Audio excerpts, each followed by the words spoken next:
यहाँ दी गई जानकारी ज्योतिष पर आधारित है तथा केवल सूचना के लिए दी जा रही है। TV9 डिजिटल इसकी पुष्टि नहीं करता है। यहाँ बताए गए किसी भी उपाय को करने से पहले संबंधित विषय के एक्सपर्ट से निजी तौर पर सलाह अवश्य लें।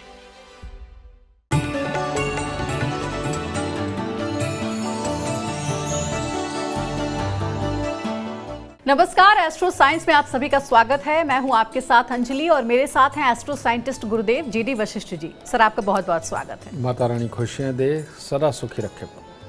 22 मार्च से 30 मार्च तक मां दुर्गा की भक्ति का पर्व चैत्र नवरात्रि की धूम रहेगी।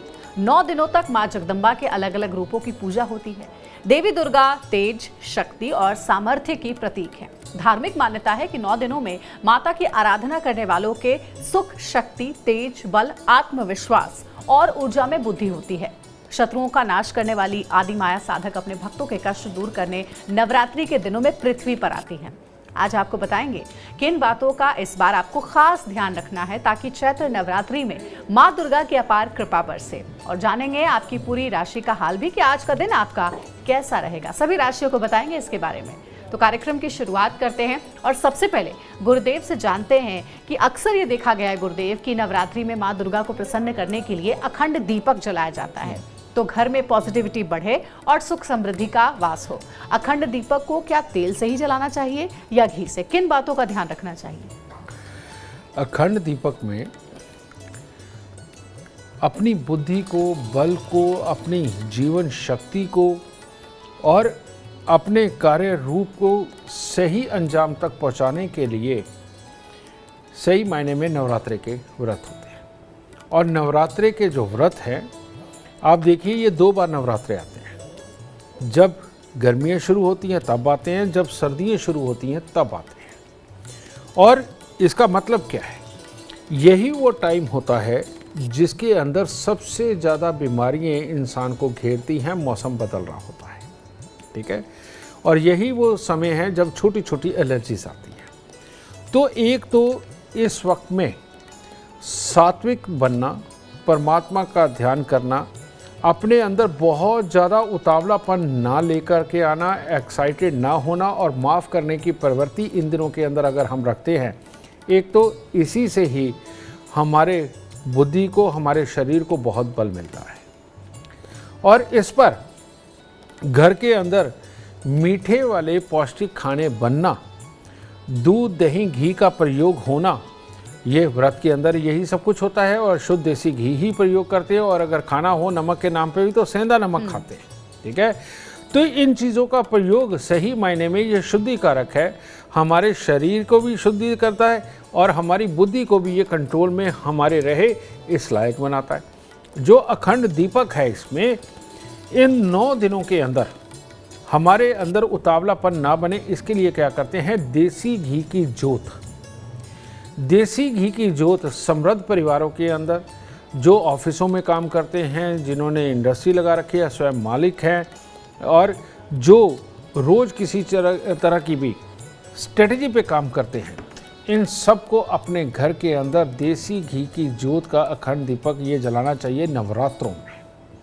और नवरात्रों के अंदर ये जोत का अगर आप अकेला विधान करते हो तो वो शायद इतना आपके लिए फ्रूटफुल नहीं रहता।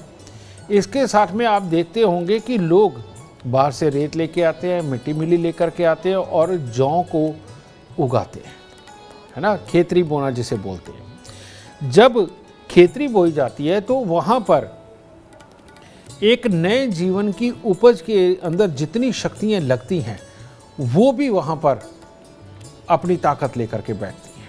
और जैसे जैसे जो अंकुरित होते हैं उसके साथ में एक बहुत सारी पॉजिटिव वो ऊर्जा जो कि जीवनदायिनी होती है वो बड़ी होती है। ऐसे में वहाँ की हम एनर्जीज़ को कच्चा करके रखते हैं। वो कैसे? जोत जलाने पे, देसी घी की जोत जलाने पर, और उस एनर्जी के साथ में ये मिक्स होकर के ये जो गर्म वातावरण पैदा होता है, जब इसको हम अपने नथनों से सूंघते हैं तो हमारे अंदर ये सारी ताकत चली जाती। कौन सी ताकत चली जाती है? एक तो दिमाग को ठंडा रखने की, दूसरा शरीर के अंदर पानी जनित जितनी बीमारियां हैं उनको ठीक करने की, तीसरा, जो जौ के उगते हुए नई शक्तियाँ पैदा हुई हैं वो हमारे अंदर जा कर के हमारे को सबल यानी कि बल देती हैं, अपनी अपनी जगह पे जा कर के बैठती है, जो माता के 9 रूपों में हमें समझाया गया है। तो वो बैठती हैं जब, तब इंसान अपने आप को संपूर्ण और सक्षम मानता है। लेकिन इसीलिए साल में 2 बार ये प्रक्रिया करना किसी भी इंसान के जीवन को वाकई में बदल सकता है। और हमने आपको एक एपिसोड में ये बता ही चुके हैं कि कौन सी उम्र वालों को कौन सा व्रत करना चाहिए। तो वो व्रत अखंड ज्योत और जौ की खेती का बोना बेटा इस वक्त में अमृतमयी होता है, इंसान को बीमारियों से भी बचाता है और कामयाबी का एक तरह का प्रमाण पत्र परमात्मा आपको दे जाता है इन 9 दिनों के अंदर इस पूजा पाठ को संपन्न करके। चलिए अब कार्यक्रम में आगे बढ़ते हैं और जानते हैं 3 राशियों का हाल। ये राशियां हैं मेष, वृषभ और मिथुन राशि। तो मेष राशि वाले, जैसे कि पहले से ही समय अच्छा चला आ रहा है तो वही और अच्छा करिए। और लेकिन जो भी कार्य करें अपने मित्रों से, यार दोस्तों से, रिश्तेदारों के साथ से सलाह करके करते हैं तो दिन की शुभता और बहुत ज़्यादा बढ़ेगी। और चांदी का चकोर टुकड़ा जेब में रखते हैं तो शुभता और अच्छी बढ़ेगी। वृषभ राशि, वृषभ राशि वालों के लिए भी खुशियों के दिन चल रहे हैं। अपने लिए खुशी मनाना या अपनों के लिए खुशी मनाना और अपने काम और उनके काम साथ साथ पूरे करना है, उसके लिए भी दिन उत्तम है। इसीलिए खुशी ही बना करके रखें। थोड़े से चावल दूध मंदिर में ज़रूर अर्पित करें। मिथुन राशि वालों के लिए दिक्कत है, स्वास्थ्य को लेकर के लोगों के द्वारा कोई इल्ज़ाम लगाए, किसी के बारे में आपकी छवि नेगेटिव हो, इस तरह का ये दिन है। इसीलिए हो सके तो ये जो दिन है थोड़े धैर्य से निकाले। कोई भी ज़रूरी काम किसी से निकलवाने हो, इसको थोड़ा सा पेंडिंग रखें, आपके लिए अच्छा होगा। आप भी चांदी का चकोर टुकड़ा अपनी जेब में बना करके रखें। गुरुदेव ऐसा कहते हैं कि नवरात्रि में जो 9 दिन होते हैं, 9 दिनों में बाल दाढ़ी नहीं कटवाई जाती है। ऐसा क्यों होता है, क्यों ये सावधानी हमें बरतनी चाहिए? ये बिल्कुल साइंटिफिकली है। जब भी मौसम बदलते हैं तो हमारे शरीर के अंदर बड़ी ज़बरदस्त प्रतिक्रियाएं होती हैं। ठीक वैसे ही जैसे जून जुलाई के महीने में यहाँ पर हम बाहर काम करते हुए फ़्लाइट में बैठे और सीधे जाके कनाडा में उतर जाएं तो शरीर एकदम बड़ा ज़बरदस्त रिएक्ट करता है, पजल हो जाता है अंदर से, और तब बीमार होना लगभग तय होता है। इसी प्रकार से जब हमारे यहाँ पर भी मौसम बदलते हैं, सर्दी से गर्मी या गर्मी से सर्दी की तरफ जाते हैं तो अंदर से शरीर पजल होता है। तो भगदड़ मची हुई होती है एक तरह की हमारे सेल्स में। तो उस वक्त में अगर हम बाल कटवाते हैं, दाढ़ी बनाते हैं, इन सब के बीच में कट लगने के चांसेस रहते हैं। और कट लगने के चांसेस में अगर इन दिनों के अंदर कट लगता है तो खून का फ्लो बहुत ज़्यादा मात्रा में बहेगा और खून को रोकने में दिक्कत होती है, जिसके कारण शरीर के अंदर कमज़ोरी के हालात बन सकते हैं। और ये जो भगदड़ अंदर हमारे सेल्स के अंदर मची हुई है उसके कारण रिकवरी में टाइम लगता है। तो इसीलिए ये दिन जो ख़ास तौर पे बदलाव के दिन हैं और यहाँ से पूरी तरह मौसम जब बदलता है तो अपने शरीर के अंदर की इस खलबली को समझते हुए बड़े बुजुर्गों, ऋषि मुनियों ने, हमारों ने इन दिनों के अंदर बाल काटना, शेव बनाना, किसी भी तरह के हथियार का अपने शरीर पे धारण करना मना किया गया है। और ख़ास तौर पे चमड़े के लिए मना किया गया है, क्योंकि चमड़ा एक ऐसी पदार्थ है जो हमारे पास पॉजिटिव ऊर्जा यानी कि बृहस्पति, सूर्य, चंद्र, इनकी ऊर्जा आने से रोकता है। तो इसीलिए नवरात्रों के अंदर चमड़ा भी अपने तन से दूर रखने का विधान बनाया गया है। बहुत अच्छी बात गुरुदेव ने बताई है। अब 3 और राशियों के बारे में जानते हैं, इनका इंतजार खत्म करते हैं। ये राशियां हैं कर्क, सिंह और कन्या राशि। कर्क राशि वालों के लिए दिन कुछ खास अच्छा नहीं है। कामकाज के अंदर भी स्थिति कोई डामाडोल वाली रहेगी। अचानक कोई दुर्घटना या कोई धोखा आज के दिन आपको मिल सकता है, तो थोड़ा सा संभल करके रहें। बहुत मोटे या बड़े काम आज के दिन ना करें, वो ज़्यादा उत्तम होगा। थोड़ी सी चने की दाल मंदिर में दे करके दिन की शुरुआत करें। सिंह राशि के लोगों के लिए भी आज का दिन आलस्य भरा, चिड़चिड़ापन, अपनों के साथ में थोड़ी दिक्कतों वाला इस प्रकार से है। कोई दुर्घटना का योग नहीं, सिर्फ चिड़चिड़ापन गुस्से का है। इसीलिए सुबह सवेरे नहा धो करके थोड़ी सी चने की दाल परमात्मा को अर्पित करके पीले चंदन का तिलक लगा के दिन की शुरुआत करें और सहजता से कार्य करें, अच्छा रहेगा। कन्या राशि के परिवार में से आज जिनकी कन्या राशि, उनके परिवार में किसी सदस्य को चोट भी लग सकती है और आलस और उतावलापन दोनों बन सकते हैं और ऐसी अवस्था के अंदर अटपटे हालात उत्पन्न हो सकते हैं। इसीलिए कुछ रोटियां गुड़ लगा करके गाय को अर्पित करें और धैर्य बना करके रखें। गुरुदेव, इस बार नवरात्रि में मां नाव पर सवार होकर आ रही हैं। कल यानी कि बुधवार के दिन से इसकी शुरुआत हो रही है, तो क्या कोई खास रंग के कपड़े पहनकर पूजा करनी चाहिए और नवरात्रि के दौरान किस रंग से परहेज करना चाहिए? इन दिनों के अंदर जितने हल्के रंग हैं लेकिन कलरफुल, उसमें ब्लैक और नेवी ब्लू तो बिल्कुल नहीं चलेगा, वो लाइट भी नहीं चलेगा। तो हल्के पिंक, हल्के वाइट, हल्के येलो, समझिए इससे टच करते जितने भी कलर हैं, रेड कलर, ठीक है, वो भी लाइट कलर में, इन दिनों के अंदर अगर ये धारण करके हम रखते हैं तो हमारे इस बदलते मौसम के अंदर शरीर के अंदर की हलचल को थोड़ा विराम मिलता है। और अगर आप भड़कीले कपड़े इन दिनों के अंदर पहनते हैं, जो कि आप दशमी पे पहन सकते हो और सब पहनते भी हैं, नौवीं पे पहन सकते हैं, डांडिया खेलते हैं, भड़कीले कपड़े पहनते हो तो वो दिन जायज़ है, समझेंगे ना, वो इसीलिए बनाया गया है। लेकिन उससे पहले जब तक आपके व्रत चल रहे हैं और जब तक शरीर के अंदर आप परमात्मा में ही बना करके बैठे हुए हो और सात्विक बुद्धि को लेकर के बैठे हुए हो, अगर आप भड़कीले कपड़े पहनते हो तो ऐसे में आपका व्रत भी गलती से भंग हो सकता है। इसीलिए हल्के कपड़े पहनने का विधान व्रत के अंदर, हल्के कलर के कपड़े पहनने का विधान इन व्रतों के अंदर बनाया गया है। किसी भी रंग का प्रयोग कर सकते हैं। और अब कार्यक्रम में आगे बढ़ते हैं। तुला, वृश्चिक और धनु राशि वालों के लिए कैसा रहेगा आज का दिन, बताएंगे आपको गुरुदेव। तुला राशि के बच्चे जो आज टीचर को बनाना चाहते हैं, यानी अपने से बड़े गुरु टाइप, और काम धंधे वाले वो लोग जो अपने वरिष्ठ जनों से मिलना चाहते हैं, किसी सीनियर से मिलना चाहते हैं और बिजनेस की वो डील जो बहुत बड़े लोगों के साथ करनी हो, इन सब चीज़ों के लिए आज का दिन आपका बहुत शुभ है। तो गाय को थोड़ा सा चारा डाल दीजिए और दिन की शुरुआत करें और उत्तम होगा।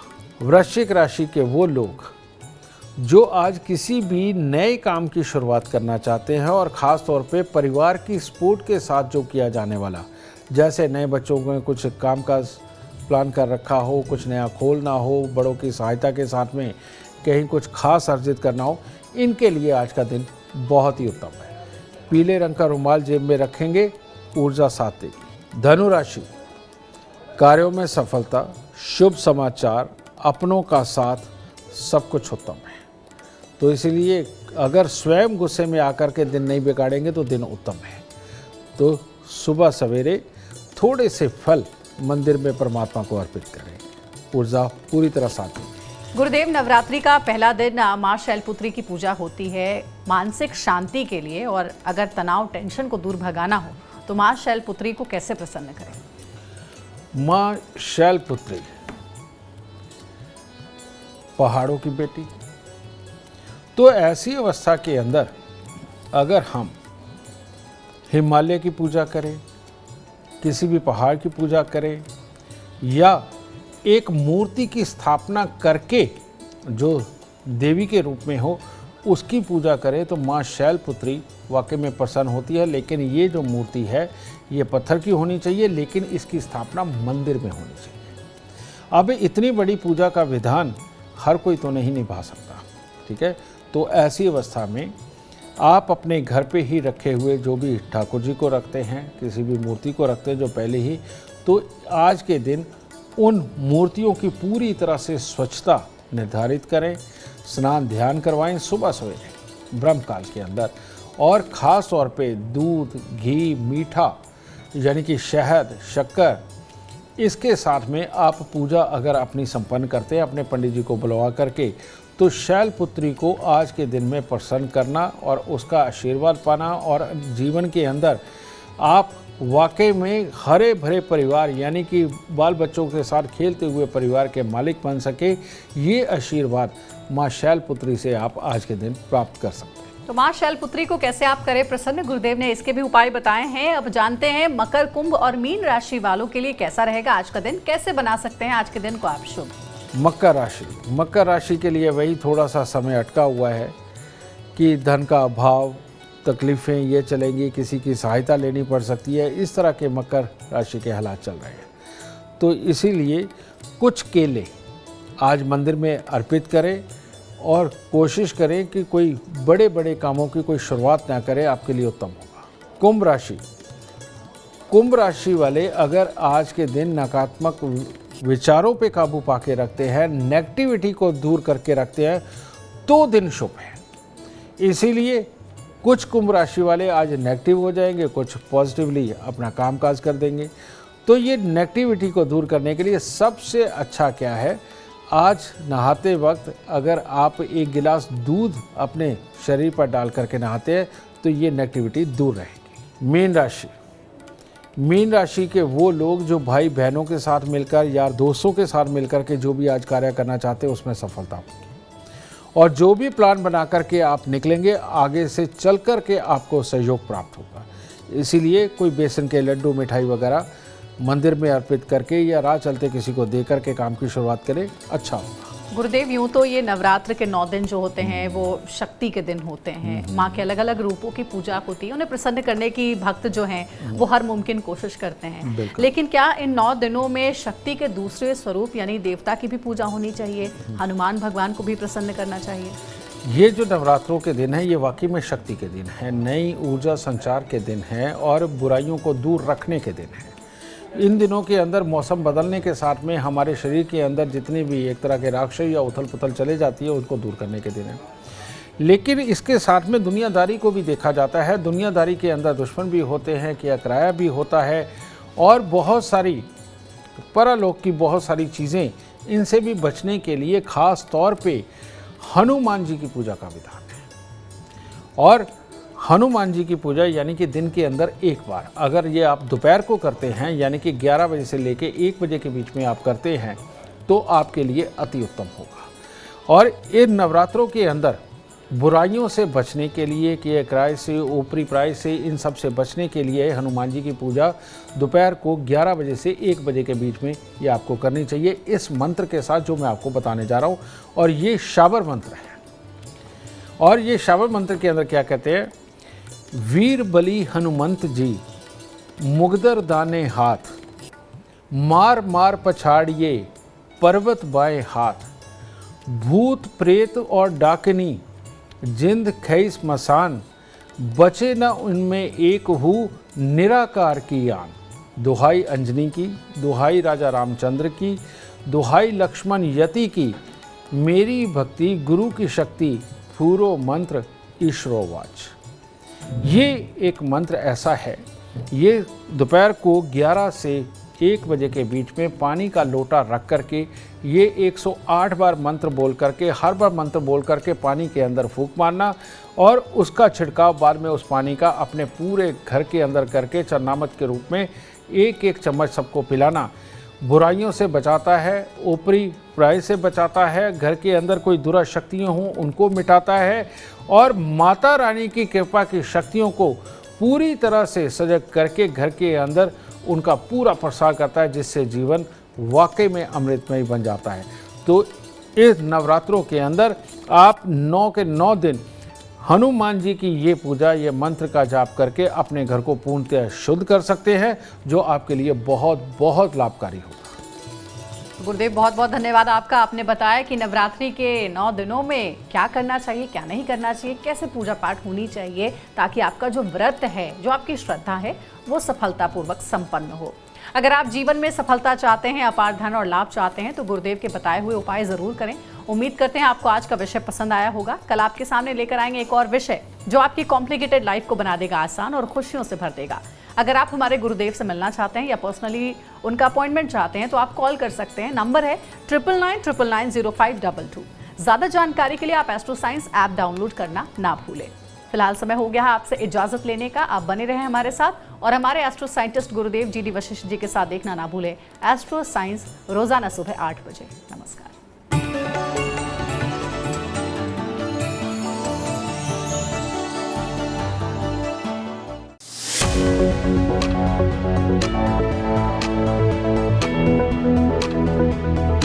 है।